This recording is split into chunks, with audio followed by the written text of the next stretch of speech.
Yes. So the first question I have is, let's say someone writes, I don't know, he has to work somewhere, right? And they want to make sure, okay, he keeps everything confidential, okay?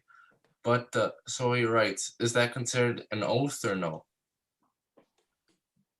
I didn't get what they want to keep it confidential. Correct. But meaning, and he wrote a note for himself. No. He wrote a note confidential, yes.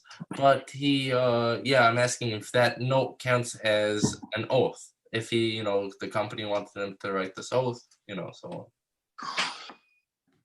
I don't think it is considered to be oath. In order to be oath, it must be in special language. Mm-hmm. In special language, meaning. I mean, there is a special language for oath. Mm-hmm. There is okay. I would not remember from the top of my head. Mm-hmm. Understood.